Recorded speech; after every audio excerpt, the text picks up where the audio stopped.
you wondering if you've got dry eye disease? Well, only your doctor can provide a diagnosis. But here are a few things you should know about it. First of all, you're not alone. In the US alone, there are between 20 and 30 million sufferers, and unfortunately, only about 5% of those with the disease have been diagnosed and treated. Now, that's a lot of people suffering unnecessarily. I know because I was one of them. I've had dry eye disease for at least 5 years, maybe longer. But because of the way we live today with constant use of computers, pollution, and even aging, it's hard to tell if symptoms are serious or just a result of the environment. And for some people, there are no symptoms, but for me, there were.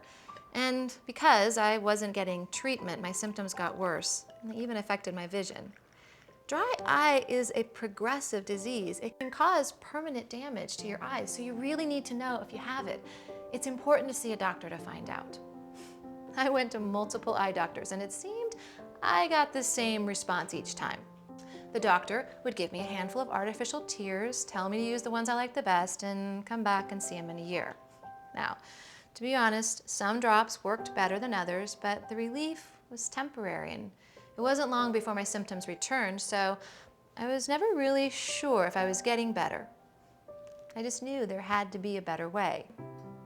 That's when I discovered allaboutdryeye.com. It's created by experts to provide answers for patients like me.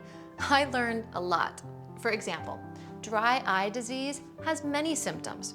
If your eyes are burning, or if they feel like there's sand or grit in them, or if your contact lenses are uncomfortable, or you have light sensitivity, or even if your eyes are watery. If you've got any of these symptoms, you may have dry eye disease. Now, the best part about allaboutdryeye.com is the Find a Doctor locator. That's where I found an accredited dry eye center. Now, my new doctor explained that dry eye disease occurs when your eyes don't produce enough tears, or they produce poor quality tears.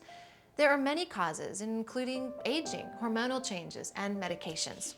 Now, it turns out there is a simple test called TearLab that doctors use to provide a measurement of the severity of my condition. And the test only took a few minutes, and I didn't feel a thing. The severity of dry eye disease varies from patient to patient. My results show that I am 326, which means I have moderate dry eye. Now, with this information, my doctor was able to tailor a treatment plan just for me, and it's working great. My dry eye disease is under control. It's so good to know I'm getting the proper treatment. There's no more guessing at the eye care shelf at the pharmacy. Use the accredited Dry Eye Center locator on this site. Make an appointment and ask for a dry eye evaluation. You'll be on your way to effective treatment and relief.